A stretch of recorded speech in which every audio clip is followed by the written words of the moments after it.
গেটত সিন্ডিকেট চলি আছে।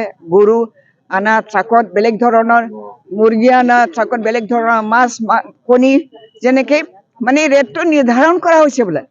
ইমান কিয় কৰিছে আৰু ইমান অদ্ভুত। মই এমাউণ্টটো নকওঁ, যিটো মানে হেভি এমাউণ্ট দিনে দিনে লৈ যায়, সেই কথাটো মই গম পাইছোঁ। যি নহওক, এইটো আমাৰ ৰাইজে কোৱা অভিযোগ, সেই অভিযোগটোহে মই কৈছোঁ।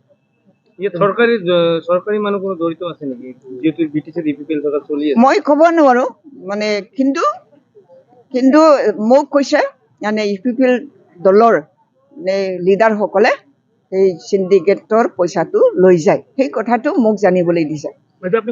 কি ক'ব লাগে, আপোনালোকৰ ফালৰ পৰা, ৰাইজৰ ফালৰ পৰাহে মই গম পাইছোঁ।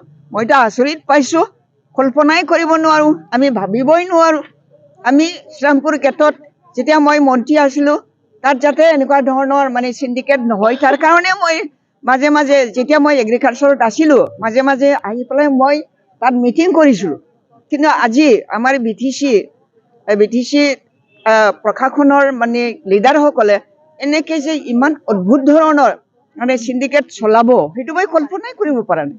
ৰাইজৰ স্বাৰ্থত মই যেতিয়া মন্ত্ৰী আছিলোঁ, গেটত গৈ গৈ মই মাজে মাজে তেওঁলোকৰ লগত মই মিটিং কৰিছিলোঁ, যাতে মানে আহি থকা ট্ৰাকবিলাকত, মালবাহী ট্ৰাকত যাতে হেৰাছমেণ্ট নকৰে, তাৰ কাৰণে মই আহিছিলোঁ।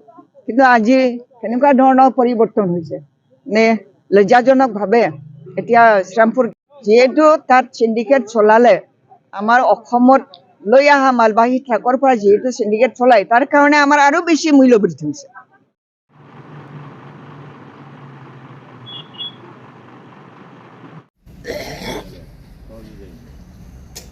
উপায় নাই আমাদেৰ যখন ৰিপোৰ্ট খবৰ দিলে না গেলে